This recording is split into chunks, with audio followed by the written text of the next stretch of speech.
Здравствуйте! В эфире информационный выпуск Амшикшара.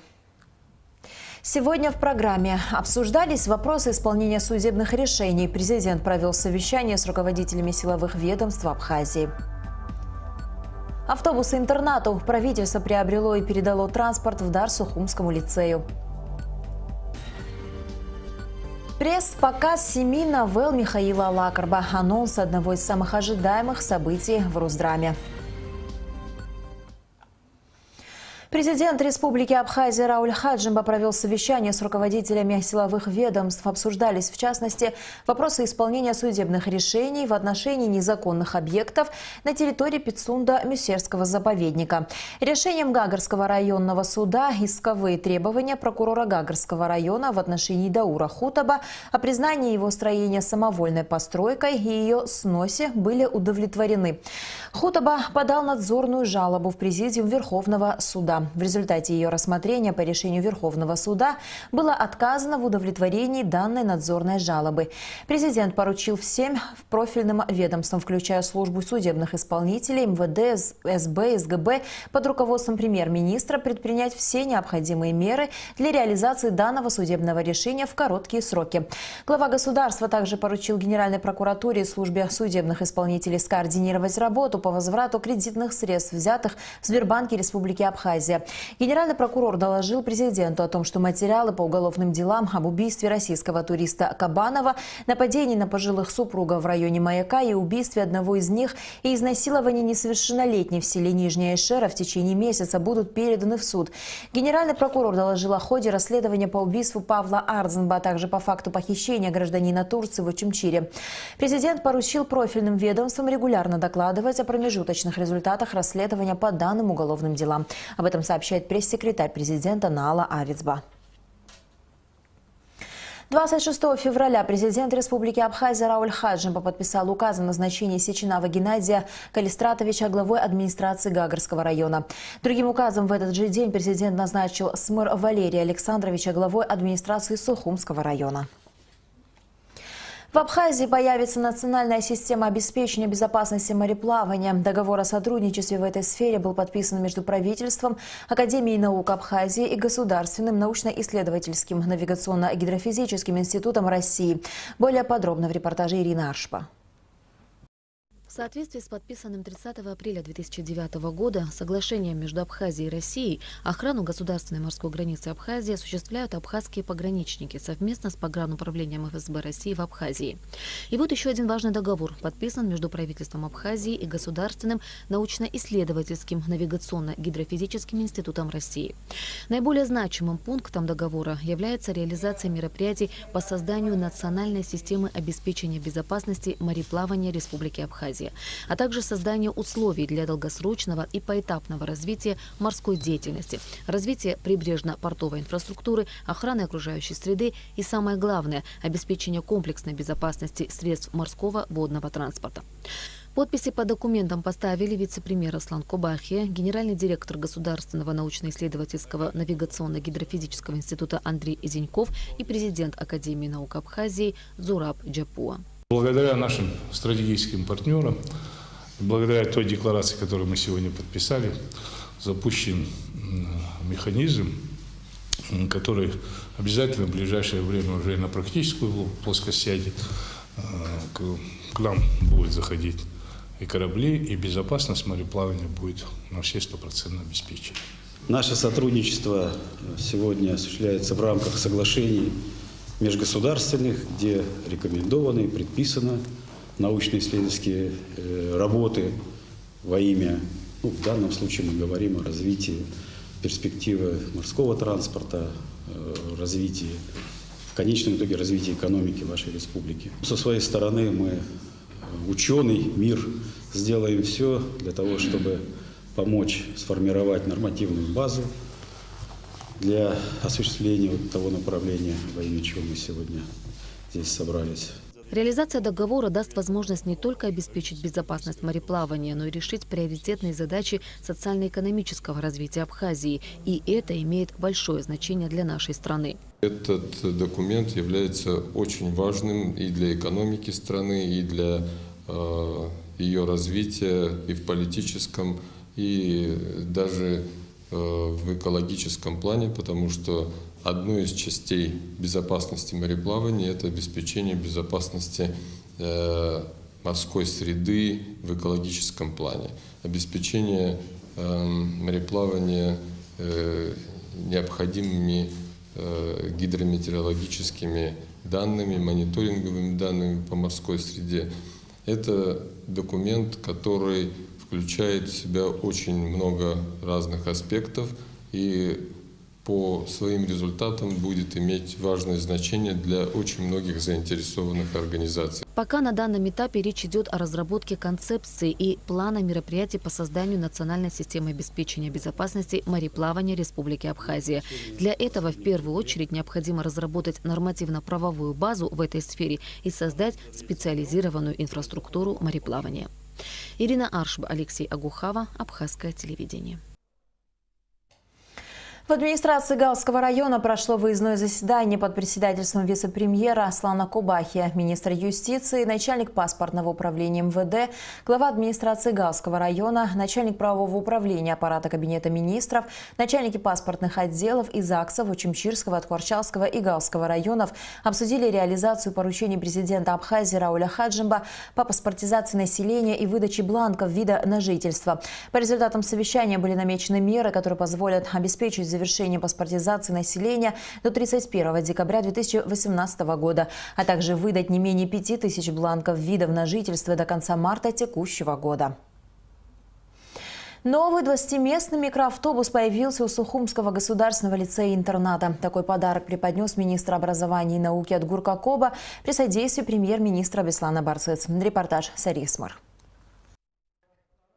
Так начинается утро понедельника в Сухумском лицее-интернате. Директор учебного заведения Лариса Кабба вручает грамоты наиболее отличившимся ученикам, а затем, как и полагается, звучит гимн страны. Правда, на этот раз утро не самое обычное, ведь школу посетил министр образования Адгур Какоба и преподнес в подарок ключи от нового микроавтобуса. В собственном транспорте интернат нуждался давно. Прежний автобус давно устарел и часто выходил из строя. Возникали проблемы с доставкой учителей. По просьбе руководства я обратился к премьер-министру Беслану Константиновичу, и он услышал нашу просьбу и выделил нам этот автобус. Для учащихся и всего преподавательского состава Сухумского лицея это событие стало настоящим сюрпризом. Раньше руководство интерната не раз обращалось в министерство с просьбой выделить транспорт. Ведь машина нужна не только в хозяйстве, но и для того, чтобы привозить и увозить детей. В день водитель делал более 4 рейсов, но часто учителям приходилось добираться самостоятельно. Теперь проблем с транспортом не будет. Также микроавтобус развозит и учащихся в выходные дни. В лицее-интернате учатся более 180 детей. Ребята проводят здесь 5 дней в неделю, а в выходные дни их забирают родные. В школе есть все необходимое для обучения и комфортного проживания детей. Спальные комнаты для мальчиков и девочек разделены. Кормят здесь 4 раза в день. Учащиеся интерната находятся под постоянным присмотром воспитателей. Занятия в лицее, кроме понедельника, начинаются с 9 утра. Затем после небольшого перерыва дети занимаются в кружках. Каждый из них сам выбирает секцию, которая ему больше всего нравится. Особенное внимание в интернате уделяется спорту, изучению родного языка и истории Абхазии. Уклон делаем, конечно, на историю Абхазии, на свой родной язык, на знание языка и истории Абхазии. Это очень актуально, очень необходимо, и это более близок к контингенту этих детей. Если несколько лет тому назад, лет 10-7 тому назад у нас была нехватка кадров, текучка была очень большая, на данный момент 28 учителей по всем предметам и по специальности. Батал Жваня, ученик 10 класса, учится в лицее-интернате с 4 класса. Батал учится хорошо, у него здесь много друзей. Особенно ему нравится математика. Этому предмету он уделяет больше всего внимания. Приезжаю сюда каждый понедельник утром, примерно в пол-8, чтобы успеть на уроки. Здесь есть множество кружков, которые можно занять себя в свободное время. Есть также спортивные площадки, там можно также заниматься для себя. Здесь очень вообще хорошо. Сухумский лицей-интернат – учебное заведение с давними и очень крепкими традициями. Каждый класс, каждый уголок этого учебного заведения пропитан историей. Капитальный ремонт в интернате проводился 10 лет назад, но даже сейчас школа находится в хорошем состоянии. Более того, часто руководство лицея проводит косметический ремонт. Классы, где занимаются дети, благоустроены, нет проблемы с отоплением. На сегодняшний день основная проблема учебного заведения – это практически отсутствие дороги к интернату. Ее множество раз латали, но проблема устраняется лишь на время. Мы обращались, и жители тоже этого района. Там есть какой-то пролет очень сложный. В ночное время очень небезопасно было на той «Газели», на которой мы развозили своих сотрудников и детей в том числе. Тут учатся 180 детей, это за ними приезжают, уезжают 100 сотрудников и жители этого района. Так что это очень необходимая вещь. В интернате работают высококвалифицированные учителя. У каждого из них особый подход к детям. Педагогический коллектив проводит большую воспитательную работу, благодаря чему интернат стал вторым домом для нескольких поколений детей. Сария Смыр, Ильдар Дамиров. Абхазское телевидение. Вопросы экономического сотрудничества и, в частности, взаимодействия в туристической и энергетической сферах обсуждались на встрече председателя Государственного комитета Республики Абхазия по управлению государственным имуществом и приватизации Вахтанга Пипи с представителями научно-технической компании «КК Чай Недвижимость» Китайской Народной Республики. Так, например, было предложено сотрудничество по восстановлению и строительству малых гидростанций, таких как Ткварчалская, шахта ГЭС и других, а также проекты по развитию Восточной Абхазии. Планируется также создание совместной туристической компании. До одного из самых громких и ожидаемых событий в абхазском кинематографе остался один день. 7 новелл, снятые по мотивам произведений Михаила Лакарба, напомнят зрителю, как важно жить по законам Апсуара. Киноальманах абхазских режиссеров 7 новелл зрители смогут увидеть на премьере, которая состоится 27 февраля в Государственном русском театре драмы имени Фазиля Искандера. А накануне премьеры в театре состоялся пресс-показ новелл, на котором побывали наши корреспонденты. Репортажи Ренаты Шакая.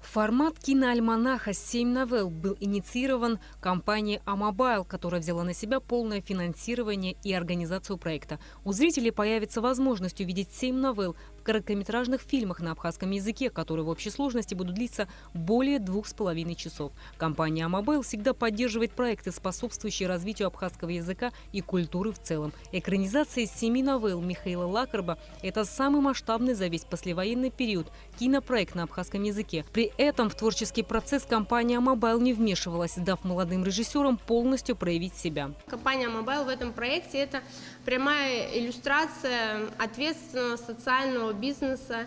И мы не существуем отдельно от реалий, в котором живет государство, и мы прекрасно понимаем ограниченность ресурсов нашего государства. И поэтому вместе с участниками этого социального проекта и вместе с участниками многих других социальных проектов нам хочется верить, что мы вместе строим вот то благополучное завтра и движемся к этому счастливому будущему, которое рисуется нам всем светлым. Мы очень довольны, я бы даже сказала, счастливы нашим сотрудничеством с режиссерами. Счастливы, что нам удалось осуществить этот проект. Я не могу сказать, что он был очень легким, наоборот. Народному артисту Абхазии, известному кинорежиссеру Вячеславу Аблоте, принадлежит одна из 7 работ киноальманаха. Он и раньше работал с произведениями абхазского новеллиста. На пресс-конференции режиссер признался, что экранизировал литературное произведение в лучших традициях советского кино. Вячеслав Аблоте отметил, что именно кино является самой сильной пропагандой родного языка. Через кино, я думаю, что пропаганду народной культуры, народной традиции можно проводить и пропагандировать и язык, и культуру, и обычаи своего народа. Потому я рад, что ребята очень Не все я фильмы, правда, их не смотрел, но то, что я посмотрел, я думаю, что это в будущем большие кинематографисты. В съемках были задействованы преимущественно молодые абхазские режиссеры. Идея экранизировать 7 новелл Михаила Лакерба возникла у Национального союза молодых кинематографистов в Абхазии еще 2 года назад. Но тогда из-за неимения средств идею не удалось осуществить. Финансовую поддержку экранизации новелл Михаила Лакерба оказала компания «Амобайл». Режиссер Дауд Логу экранизировал новеллу «Неудачный момент». Режиссер Джану Цурцумия выбрал одну из самых известных работ Лакерба – новеллу «Гость». Выбор Наура Гармеля пал на новеллу «Братья». Инар Нормания дал жизнь на большом экране фильму «Меня зовут Махаз» по мотивам новеллы «Друзья». Илона Хварцкий экранизировала новеллу «Ведьма». Около 20 актеров снялись в фильме «Отец» режиссера Тимураза Квиквискири. Одна из главных ролей досталась актеру молодежного театра Алясу Авицба. Bagrat! Saravia bargın zabxadzaşa sızdırdım. Ubreknat uxala wasxutswan dıltşa. Haka! زرقاء ويرا زين مش استدا ان شاء الله سيناحة تربى شرقي Hüba! Sarı sık bakra sıçrıcı bol. Arsaş şoro. Hpa! تيجي كوب شزوس شوي شخن بيعو برجوت حتام زارشتاش سنة Şba!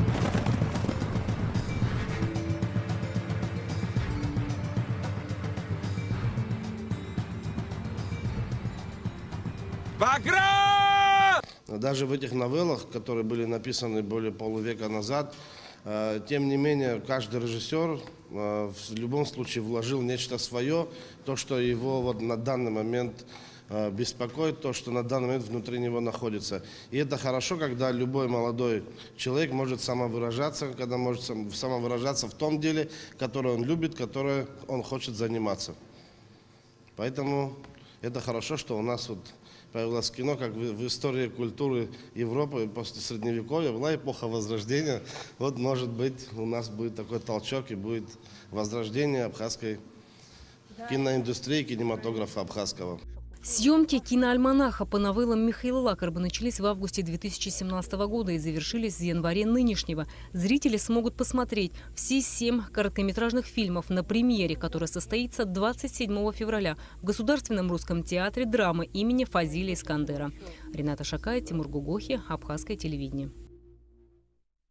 В преддверии Дня работников СМИ Абхазии, который традиционно отмечается 27 февраля, Союз журналистов подвел итоги 3 конкурсов. Лучшая журналистская работа 2017 года, лучшее освещение банковской деятельности в СМИ и лучшие журналистские материалы по теме репатриации и адаптации вернувшихся на историческую родину соотечественников.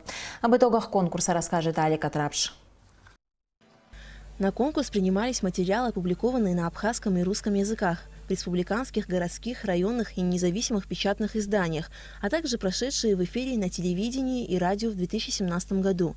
Работы могли быть различных жанров – очерки, зарисовки, интервью, статьи, репортажи, документальные фильмы. Всего было представлено 57 материалов. Квалифицированное жюри оценивало глубину раскрытия проблемы, аргументированность изложения, выразительность и доходчивость публикации. Конкурсом предусматривались и денежные вознаграждения. Премия за первое место составляла 20 тысяч рублей, за второе – 15 и третье – 10 тысяч рублей.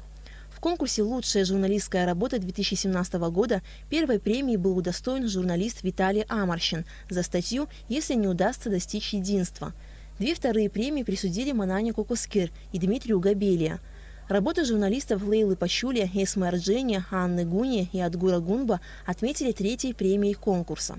Моя работа, которая победила в этом конкурсе, это тема русских детей, которые усыновили в абхазской деревне Кутол. Ребята, которые обрели семью, и семья, которая обрела детей. Очень позитивная тема, и мне очень приятно, что эту тему заметили, потому что она, во-первых, она вообще о любви, эта тема, о доброте, она о смысле жизни, она о детях. Это тема о проблеме отцов и детей. Там все в совокупности, но в итоге дети обрели семью, и, как говорится, настоящий счастливый такой конец. За статью «Боль», являющегося совместным трудом Союза журналистов и Госкомитета по репатриации, жюри присудило первую премию Гугуци Джикирба. На втором месте работы журналистов Лилианы Яковлевой и Анастасии Никоновой. Третья премия присуждена Саиди Жиба, Бадри Исява и Ирме Адлиева. В первую очередь я хочу, конечно же, поблагодарить Союз журналистов Абхазии за столь высокую оценку моей работы. История о Аслане Гечбо – это молодой парень, который родился, вырос в Сирии. Но когда там началась война, он был, в силу своего возраста, он был вынужден уехать вместе с семьей, вернуться на свою историческую родину в Абхазии. Здесь он пробыл около 2 лет, но все это время его не покидала мысль о том, что та страна, в которой он родился, находится в огне, что там погибают его друзья, близкие, и он решил вернуться туда, взять в руки оружие и встать на защиту своей страны. За лучшую журналистскую работу по банковской деятельности первой премией была удостоена корреспондент Абаза ТВ Надежда Боровикова, а 2 вторые премии вручили Эсме Джикирба и Заире Цвижба. Первый конкурс, в котором я участвую с тех пор, как я стала журналистом, то есть за 3 года. И это первая победа, естественно. Очень благодарна Союзу журналистов за то, что такие конкурсы появились. И это очень большая поддержка и мотивация для журналистов работать дальше. Ну и, конечно, Национальному банку за то, что вот совместно они учредили такую премию и оценили мою работу так высоко. Мне очень приятно.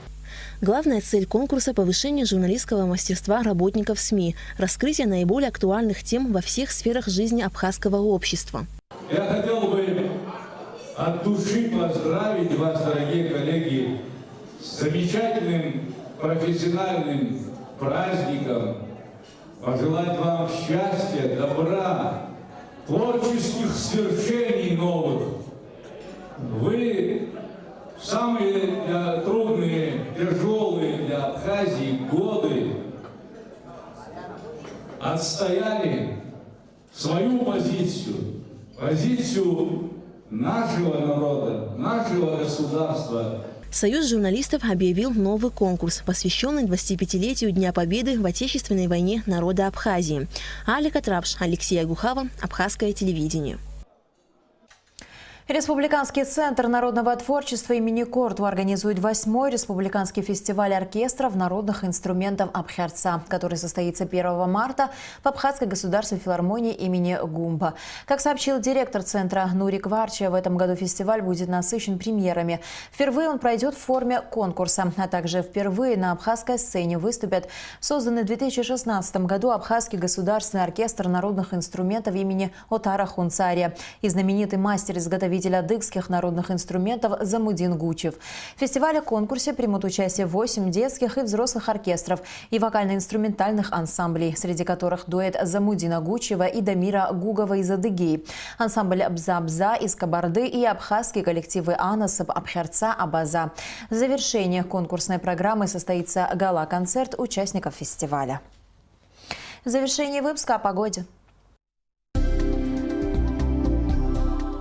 По сообщению Гидрометцентра, в Абхазии ожидается облачная погода с прояснениями. Со второй половины дня возможен дождь. Температура воздуха ночью 3-8, днем 11-16 градусов. Температура морской воды 10 градусов.